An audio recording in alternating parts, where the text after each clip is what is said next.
मेरा नाम राधिका है। मेरी उम्र 26 साल हो चुकी थी और मेरा रिश्ता भी तय हो गया था। ये रिश्ता बहुत ही मुश्किल से हुआ था। हमें लड़के वालों की बहुत सारी बातें सुननी पड़ी थी। एक एक पैसा जोड़कर दहेज तैयार किया गया था। घर में इतनी चिंता और तनाव का माहौल था कि दिल करता था कि शादी से ही इनकार कर दूं। माता पिता ने कर्ज लेकर होने वाले ससुराल वालों की हर जरूरत और मांग पूरी की थी। यहाँ तक कि उनके कपड़ों का खर्च भी मेरे माता पिता ने उठाया था। अब मेरी अपनी खरीदारी बाकी रह गई थी। मैंने अपनी जरूरत की बहुत सी चीजें छोड़ दी थी, लेकिन कुछ चीजें ऐसी थी जो मुझे भी लेनी ही थी। इन्हीं जरूरतों के लिए मैं 15 जून 2024 को एक कपड़े की दुकान पर खड़ी थी। सोचा कि 2-4 सूट मैं भी सिलवा लूं। लेकिन वहां एक ऐसी घटना घटी कि मैं हैरान रह गई। दुकान वाला बहुत ही कंजूस आदमी लग रहा था। वो एक सूट का दाम बहुत ज्यादा बता रहा था और कह रहा था कि यही एक ही दाम है, लेना है तो लो, वरना आगे दूसरी दुकान पर चले जाओ। मैंने मन में कहा कि कितना बदतमीज आदमी है, लेकिन मुझे कपड़े पसंद आ चुके थे, इसलिए मैं खड़ी सोच रही थी कि क्या करूं। मेरे पास पैसे थे, लेकिन अगर मैंने इसी दुकान से कपड़े खरीद लिए तो फिर घर लौटने के लिए पैसे नहीं बचेंगे। इसी उलझन में थी कि तभी न जाने कहां से एक फकीर भिक्षुक दुकान में आ गया। वह काफी लंबा और मजबूत शरीर वाला लग रहा था। उसके चेहरे पर सफेद दाढ़ी थी, बाल भी सफेद थे और उसका पहनावा भी कुछ अजीब सा था। वह भीख मांगते हुए दुकान में आ गया। दुकानदार ने उसे डांटते हुए कहा, बाहर निकलो, तुम्हें अंदर किसने आने दिया? तो वह भिक्षुक बोला, मेरी बात सुन लो बच्चा, अगर तू आज मुझे एक रोटी खिला देगा तो तुझे उतने करोड़ रुपए मिलेंगे। मैं ये सुनकर चौंक गई। मैंने सोचा, आजकल के लोग भीख मांगने के लिए क्या क्या तरीके निकाल लेते हैं। दुकानदार ने मजाक में कहा, अच्छा, तो मैं तुम्हें जितनी रोटियां खिलाऊंगा उतने ही करोड़ मिलेंगे। भिक्षुक ने कहा, हाँ, जितनी रोटियां खिलाओगे उतना धन मिलेगा। उसकी बातें सुनकर मैं भी उसकी तरफ ध्यान देने लगी, क्योंकि उसके शब्दों में अजीब आकर्षण था। लेकिन दुकानदार ने उसे धक्का देकर दुकान से बाहर निकाल दिया और बोला, जा, जितने पैसे तू कह रहा है उनसे खुद ही रोटी खा लेना। फकीर बोला, मैं नहीं दूंगा, भगवान देगा। जो मुझे रोटी खिलाएगा भगवान उसे धन देगा। दुकानदार बोला, हाँ हाँ, बहुत देखे हैं तुम्हारे जैसे, रोज दुकान पर आते हो। तुम लोगों को तो भगवान का भी डर नहीं रहा, भगवान का नाम लेकर भीख मांगना शुरू कर दिया है। इतना कहकर उसने उसे बुरी तरह से दुकान से धक्के मारकर निकाल दिया, यहाँ तक कि आखिरी धक्के में वह जमीन पर गिर गया। ये देखकर मुझे बहुत दुख हुआ। मैंने सोचा, बेचारा तो केवल रोटी ही तो मांग रहा था, पैसे तो नहीं मांगे थे। शायद उसे सच में भूख लगी होगी और रोटी मांगने के लिए उसने ऐसा तरीका अपनाया होगा। बड़े बड़े दुकानदार भी तो अपने सामान बेचने के लिए तरह तरह के बहाने बनाते हैं। कभी कहते हैं कि माल महंगा हो गया है, कभी कहते हैं कि बाहर से आया है, हमने इतने में खरीदा है। जब यह लोग अपने सामान बेचने के लिए झूठ बोल सकते हैं, तो वह गरीब अगर रोटी के लिए कोई बहाना बना रहा था तो उसमें क्या बुराई थी। मैंने भी दुकान छोड़ दी और बाहर निकल गई। दुकानदार मुझे बुलाता रहा, लेकिन मैंने उसकी बात नहीं सुनी। जब मैं बाहर निकली तो देखा कि फकीर बहुत तेजी से जा रहा था। मैंने उसे आवाज दी और कहा, बाबा, एक बात सुन लीजिए। वह रुक गया। मैंने कहा, आपको बहुत भूख लगी है? वह बोला, हाँ बेटी, मुझे बहुत भूख लगी है। जो मुझे रोटी खिलाएगा उसे करोड़ों रुपए मिलेंगे। मैंने कहा, कोई बात नहीं, मुझे करोड़ों रुपए नहीं चाहिए, मैं आपको रोटी लाकर देती हूँ। मैं एक होटल में गई और होटल वाले से कहा, इन्हें 10 रोटियां और 2 प्लेट सब्जी या सालन पैक करके दे दीजिए। मैंने जानबूझकर खाना ज्यादा दिलवाया ताकि वह 2 समय के लिए खा सके। मैंने बाबा को खाने का पैकेट पकड़ाया और कहा, यह आपका खाना है, आप इसे अभी भी खा सकते हैं और रात को भी। मैं आपके लिए प्रार्थना करूंगी, भगवान भला करेंगे। उन्होंने मुझे गौर से देखा और पूछा, बेटी, तुम्हारा नाम क्या है? मैंने अपना नाम बताया। फिर उन्होंने पूछा, कहाँ रहती हो? मैंने कहा, मैं यहीं पास में रहती हूँ। फिर पूछने लगे, किसकी बेटी हो? मैंने कहा, मैं पोस्टमास्टर संजय की बेटी हूँ। उन्होंने कहा, भगवान तुम्हारे माता पिता को खुशियां दिखाएं। मैंने कहा, मेरी शादी होने वाली है, बस मेरे लिए दुआ कीजिए कि मेरी आने वाली जिंदगी अच्छी हो। बाबा ने कहा, ईश्वर की इच्छा से सब ठीक होगा, तुम एक अच्छी इंसान लगती हो। अच्छे लोगों के साथ हमेशा अच्छा होता है। बाबा ने मेरे सिर पर हाथ रखा और मुझे खूब सारी दुआएं दी। जब तक मैं वहां से जा रही थी, वह लगातार आशीर्वाद दे रहे थे। मैंने अपने लिए कुछ नहीं लिया और घर की ओर निकल पड़ी। रास्ते में बाबा की बातों के बारे में सोच रही थी कि अच्छे लोगों के साथ अच्छा होता है, पर मेरे साथ कभी कुछ अच्छा नहीं हुआ था। मैं 26 साल की हो गई थी, तब कहीं जाकर मेरे लिए एक रिश्ता आया।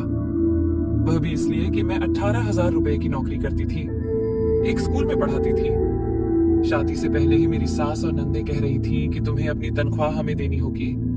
जब शादी से पहले ही वे इस तरह की बातें कर रही थीं, तो फिर शादी के बाद मेरा क्या हाल होगा? यह बात मुझे मेरी ननद ने फोन पर बताई थी। मैंने यह बात अपने माता पिता को नहीं बताई, क्योंकि वैसे ही यह रिश्ता बहुत मुश्किल से आया था। अगर यह भी बता देती तो उनका दिल दुखता।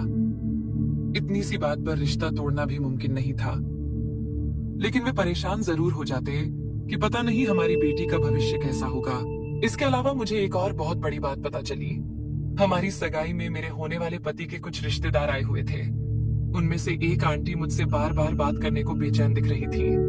उन्होंने मुझसे मेरा नंबर लिया और बाद में मुझे फोन किया। उनकी बातें सुनकर मेरा दिल और ज्यादा बेचैन हो गया। उन्होंने कहा कि इस घर में शादी मत करो, ये लोग बिल्कुल भी अच्छे नहीं हैं। उन्होंने अपनी पहली बहू के साथ बहुत बुरा बर्ताव किया था। उसका सारा सामान छीन लिया और अपनी बेटी को दहेज में दे दिया। वे बोली कि वे सिर्फ दहेज और तुम्हारी नौकरी की वजह से तुमसे शादी कर रहे हैं। उनका बेटा भी किसी काम का नहीं है। उन्होंने यह भी बताया कि तुम्हारे होने वाले पति का पहले भी किसी लड़की से चक्कर था और वह हर दूसरी लड़की को बुरी नजर से देखता है। वह बिल्कुल भी अच्छा इंसान नहीं है। लेकिन मैं करती भी तो क्या?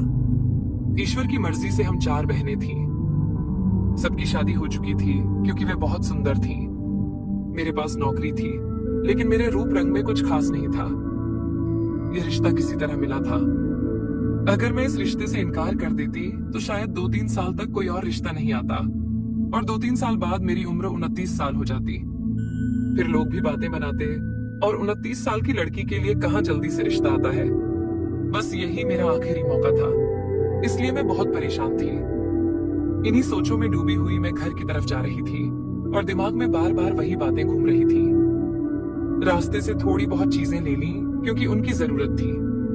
जब बाजार आई थी तो समय व्यर्थ नहीं कर सकती थी। पहले ही मुझे छुट्टी नहीं मिलती थी। माँ पिता भी इन दिनों बहुत परेशान थे। बेटी की विदाई करना उनके लिए बहुत मुश्किल हो रहा था। कितनी अजीब बात है कि इंसान अपनी संतान को किसी और को सौंप देता है, फिर उसके साथ सामान भी दे और बातें भी सुने। यह सोचकर भी दुख होता है कि पता नहीं आने वाले समय में उसके साथ क्या होगा। दिल तो करता था कि शादी नहीं करूं, लेकिन ऐसा करने से तो माँ बाप ही दुखी होते। ये सब अजीब रस्में और परंपराएं हैं। मगर जब घर पहुंची तो सामने एक और तूफान मेरा इंतजार कर रहा था, जिसे देखकर मैं हैरान रह गई। मेरे पिताजी की आंखों में आंसू थे और वे सिर पकड़कर बैठे थे। मैंने पूछा, क्या हुआ? तो उन्होंने कहा कि लड़के वालों ने शादी से 2 हफ्ते पहले एक शर्त रख दी है। वे कह रहे हैं कि उन्हें 1 लाख रुपए नकद चाहिए। ये सुनकर मैं चौंक गई। मैंने पूछा, 1 लाख रुपए भी नकद? वह भी किस लिए? पिताजी बोले, वो लोग कह रहे हैं कि हमने बहुत कम दहेज दिया है, ना तो कूलर है न गीजर। वे लोग आज शाम को इसी विषय में बात करने आ रहे हैं। हम उनसे क्या बात करेंगे? हमारे पास तो 1 रुपया भी नहीं है। बस इतने ही पैसे हैं जिससे किसी तरह तुम्हारी शादी कर सके।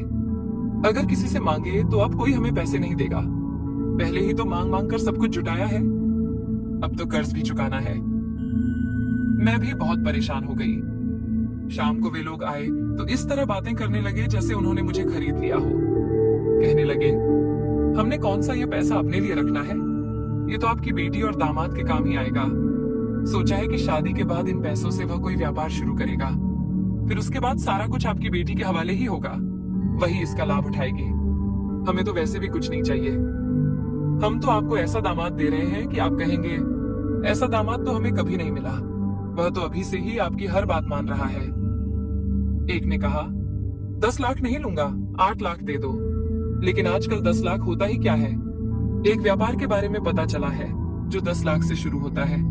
इसीलिए कहा है, भगवान गवाह है कि इस रकम में से 1 रुपया भी हमने अपनी जेब में नहीं रखना। आप तो ऐसा समझिए जैसे आपने यह पैसे अपनी बेटी और दामाद को ही दिए हैं। वे लोग तो हमारी एक भी बात सुनने को तैयार नहीं थे। जाते जाते यह भी कह गए कि अगर आप लोग पैसे का इंतजाम नहीं कर सकते तो हमें बता दीजिए, हम यह रिश्ता तोड़ देंगे। मेरे पिताजी ने अपने दिल पर हाथ रख लिया और माँ भी बहुत चिंतित हो गई। वे लोग चले गए और मैं सारी रात रोती रही, बैठकर प्रार्थना करती रही। फिर मैंने एक निर्णय लिया और सुबह उठकर कहा, आप उन लोगों को मना कर दीजिए, हम यह शादी नहीं करेंगे, क्योंकि अगर हम अपने शरीर के अंग भी बेच दें तब भी 1 लाख रुपए नकद जमा नहीं कर सकते। पहले ही जो कुछ था वह सब दहेज में लगा दिया है। कौन सी कमी है दहेज में जो इन्हें 10 लाख और चाहिए? और व्यापार भी हम बनाकर उसे दें? खुद क्यों नहीं बनाता व्यापार? मेरे माता पिता ने कहा, लड़का अच्छा है, बहुत मुश्किल से यह रिश्ता मिला है, लड़के को देखकर ही हमने रिश्ता तय किया था। मैंने कहा, लेकिन इसके माता पिता अच्छे नहीं हैं। अगर मैं ऐसे लोगों के साथ रहूंगी तो मेरी जिंदगी बर्बाद हो जाएगी। वह लड़का भी मेरी मदद नहीं कर पाएगा। वह अभी से ही अपने माँ बाप की बात मान रहा है, आगे चलकर क्या करेगा? पापा कहते थे कि हम कर्ज ले लेंगे, कुछ ना कुछ कर लेंगे, कुछ ना कुछ हो जाएगा, लेकिन हम रिश्ता नहीं तोड़ेंगे। सारे रिश्तेदारों को भी यह बात पता चल गई थी, लेकिन अगली सुबह हमारे घर में इतने भी पैसे नहीं थे कि हम चाय बना सकें। हमने बिना दूध की चाय बनाई तो फिर 1 लाख रुपए कहां से आते? उसी दिन शाम को मेरे नाम एक पार्सल आया। मैंने तो ऐसी कोई चीज मंगाई ही नहीं थी और मेरे नाम पर पहले कभी कोई पार्सल आया भी नहीं था। मैंने किसी को अपना पता भी नहीं दिया था। समझ नहीं आ रहा था कि यह क्या आया है। जब पार्सल देखा तो वह बहुत बड़ा था। मेरे पापा ने पूछा, क्या तुमने ऑनलाइन कोई चीज मंगाई है बेटी? हमारे पास इतने पैसे भी नहीं थे, लेकिन डाकिये ने कहा कि आपको सिर्फ दस्तखत करने हैं। ये एक भुगतान किया हुआ पार्सल है, यानी पैसे नहीं देने। माता पिता बहुत परेशान थे। समझ नहीं आ रहा था कि ऊपर से यह पार्सल किसका और क्यों आया। जब वह पार्सल घर लाया गया और खोला गया तो उसके अंदर एक बैग था, जैसा कि सूटकेस होता है, बिल्कुल नया। मेरे माता पिता बोले, लगता है तुमने ही गलती से कुछ मंगाया है। मैंने कहा, नहीं, मैंने तो कुछ भी नहीं मंगाया। माँ भी पास आ गई और पापा भी। जब हमने वो बैग खोला तो हमारे होश उड़ गए। पापा तो दिल पकड़कर बैठ गए और माँ ने दुपट्टा होठों पर रख लिया। मुझे समझ नहीं आ रहा था कि मैं क्या करूं, क्योंकि उस बैग में कुछ और नहीं बल्कि नकद पैसे थे। इतने सारे नोट। हमने अपने जीवन में कभी इतने पैसे नहीं देखे थे।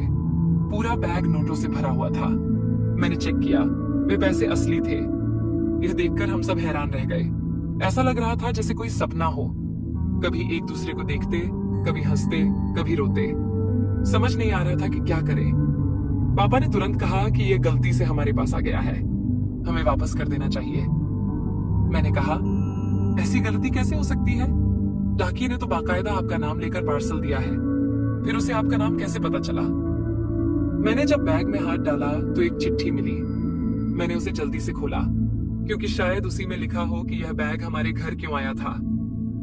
जब मैंने चिट्ठी पढ़ी तो मैं हैरान रह गई और मेरी आंखों से आंसू निकल पड़े। उसमें लिखा था, मुझे तुम्हारा नाम याद नहीं, लेकिन तुम्हारे घर का पता मैंने डाकघर से पता कर लिया था। मैं तुम्हारे लिए यह अमानत भेज रहा हूँ। तुम यह जरूर सोच रही होगी कि इतने सारे पैसे तुम्हें किसने दिए। आजकल तो कोई किसी को 5 रुपए भी नहीं देता, कोई किसी को एक रोटी भी खिलाने को तैयार नहीं होता। लेकिन यह मत समझना कि मुझे तुमसे बदले में कुछ चाहिए। ऐसा कुछ नहीं है। ये पैसे तुम्हारे हैं, बल्कि तुम्हारे माता पिता के लिए हैं, जिन्होंने तुम्हारी जैसी बेटी की परवरिश की है। दरअसल मैं वही बूढ़ा साधु हूँ जिसे तुम कपड़ों की दुकान में मिली थी, जिसे दुकान से धक्के मारकर बाहर निकाल दिया गया था। कोई मुझे रोटी देने को भी तैयार नहीं था, लेकिन तुमने मेरी मदद की। सिर्फ एक रोटी नहीं, बल्कि 10 रोटियां लाकर दी। तुमने मुझे 2 वक्त का खाना दिया और कहा, बाबा आप यह खाना रख लीजिए और रात को भी खा लीजिएगा। मैंने तुम्हारी आंखों में देखा, शायद तुम मेरी और भी मदद करना चाहती थी, लेकिन अपने सामर्थ्य अनुसार जितना कर सकती थी किया। मैं कोई साधु नहीं हूं, मैं एक बहुत बड़ा व्यापारी हूं। मेरे पास ईश्वर का दिया सब कुछ है, लेकिन खर्च करने वाला कोई नहीं। मुझे संतान नहीं है। मेरे पास इतनी दौलत है कि समझ नहीं आता कि क्या करूं। घर, गाड़ियां, सारे शौक पूरे कर लिए, लेकिन दौलत खत्म नहीं होती। दुनिया को परखने के लिए मैं निकला था। मैंने कहा था, जो मुझे एक रोटी देगा मैं उसे 1 करोड़ रुपए दूंगा। मैंने यह बात झूठ नहीं कही थी। तुमने मुझे 10 रोटियां दी, इसलिए मैं तुम्हारे लिए 10 करोड़ रुपए छोड़कर जा रहा हूं। मैंने सुना है कि तुम्हारी शादी होने वाली है। ये पैसे तुम्हारी शादी में काम आएंगे। अगर तुम कभी मुझसे मिलना चाहो तो घर का पता भी लिखा है। तुम जैसी नेक इंसान से दोबारा मिलकर बहुत खुशी होगी। मुझे पता है कि तुम अभी तक हैरान हो, लेकिन एक बार फिर बता देता हूं कि यह कोई मजाक नहीं है। ये पैसे तुम्हारे हैं। ये तुम्हारी भलाई का इनाम है जो ईश्वर ने तुम्हें दिया है। इन्हें अच्छे तरीके से इस्तेमाल करना और हमेशा इसी तरह अच्छी इंसान बनी रहना। अपने माता पिता को भी मेरा प्रणाम कहना, जिन्होंने तुम्हें इस काबिल बनाया है। जब मैंने यह बात सुनी तो मैं बहुत हैरान और सोच में पड़ गई। इसका मतलब यह था कि वह व्यक्ति फकीर नहीं था, बल्कि एक बहुत बड़ा व्यापारी था, और वह लोगों की अच्छाई को परखने के लिए इस रूप में निकला था। जब उसने अपना नाम बताया तो मेरे पिताजी उसे अच्छी तरह जानते थे। मेरे पिताजी बोले, यह तो बहुत बड़ा आदमी है। उसका दफ्तर इतना बड़ा है कि उसे ऊपर देखो तो गर्दन में दर्द हो जाए। एक आम आदमी तो उसके दफ्तर में प्रवेश भी नहीं कर सकता। उसके लिए किसी को 10 करोड़ देना वैसा ही है जैसे हम किसी गरीब को 1000 रुपये दे दें। मेरे माता पिता खुशी के मारे रोने लगे। ये पैसे हमारे ही थे और अब यह पूरे 10 करोड़ रुपए थे। मेरी माँ ने कहा, अब कोई परेशानी नहीं होगी। अब 1 लाख रुपए देना हमारे लिए कोई बड़ी बात नहीं है। हम लड़के वालों को 1 लाख रुपए दे देंगे। हमारी बेटी की शादी हो जाएगी। हमारे घर की छत भी टपकती है, वह भी ठीक करवा लेंगे। और निशा बेटी के यहाँ बेटा हुआ था, उसे भी कुछ नहीं दिया था, अब उसके लिए भी कुछ ले जाएंगे। मेरी माँ भविष्य के सपने संजोने लगी। उनकी आंखों में आंसू थे। उन्होंने भी तो पूरी जिंदगी तंगी में गुजारी थी। मैंने कहा, माँ, आप जो भी कहेंगी मैं सब कुछ करूंगी। हम घर बनाएंगे, गाड़ी भी लेंगे, व्यवसाय भी शुरू करेंगे। बहनों के लिए भी सब कुछ करूंगी। जो उनके पास नहीं है वह उन्हें दूंगी। लेकिन अब मैं उस परिवार में शादी नहीं करूंगी। माँ, मैं ऐसे लोगों में शादी नहीं कर सकती जिन्होंने हमें सिर्फ अपनी इच्छाएं पूरी करने की मशीन समझा, वह भी शादी से पहले ही। उन्होंने हमसे दहेज मांगा और फिर पैसों की मांग करने लगे, और कोई उन्हें रोकने वाला नहीं। मैं ऐसे लोगों से शादी नहीं कर सकती। मेरा इनकार इस वजह से नहीं है कि मेरे पास अब पैसे आ गए हैं, बल्कि इसलिए है कि ऐसे लोगों के साथ मेरी जिंदगी कैसी होगी जो पहले से ही सिर्फ अपने मतलब की सोच रहे हैं। आगे चलकर क्या करेंगे? मैंने कहा, अब आप उनसे माफी मांग लीजिए। मेरे पिताजी ने मेरे कंधे पर हाथ रखकर कहा, बेटी, तुमने बिल्कुल सही फैसला लिया है। मैं मजबूर था, लेकिन अब नहीं हूं। हमने उन लोगों को फोन नहीं किया, बल्कि कहा कि हमारे घर आ जाइए, आपसे जरूरी बात करनी है। वह लोग खुशी खुशी आ गए। उन्हें लगा कि हमने पैसों का इंतजाम कर लिया है। सब बैठे, उनके सामने चाय और नाश्ता रखा गया तो वे बहुत खुश हुए और कहने लगे, आज तो आपने पूरा स्वागत कर दिया। मेरे पिताजी ने बड़े आराम से कहा, आपकी सारी शर्तें पूरी करने की हमने भरसक कोशिश की, लेकिन अब हम में इतनी हिम्मत नहीं है, इसलिए हम यह रिश्ता नहीं करना चाहते। वे चौंक गए और कहने लगे, क्या बात है, कुछ तो बताइए। अगर आप लोगों ने पैसों का इंतजाम नहीं किया है तो कोई बात नहीं, आप शादी 1 साल के अंदर कर दीजिएगा। मेरे पिताजी ने कहा, बात पैसों की नहीं है, हमारी बेटी ने इस रिश्ते से इनकार कर दिया है। वो लोग हैरान रह गए और फिर अपनी बात बदलने लगे, लेकिन बाद में बदतमीजी पर उतर आए। कहने लगे, आपकी बेटी कौन होती है इनकार करने वाली? लगता है उसे कोई और मिल गया है। मेरे पिताजी ने उनसे बहस नहीं की, बस इतना कहा, जैसे लोग होते हैं वैसी ही उनकी सोच होती है। अलविदा, अब आप लोग जा सकते हैं। वे लोग वहां से चले गए, लेकिन जाते जाते अपना असली चेहरा दिखा गए। उन्होंने हमें बहुत कुछ सुनाया, लेकिन हमने सब कुछ सह लिया। मेरी आंखों में आंसू थे। यह आंसू न तो पछतावे के थे और न ही दुख के। यह राहत के आंसू थे, क्योंकि मेरे सिर से एक बड़ी मुसीबत टल गई थी।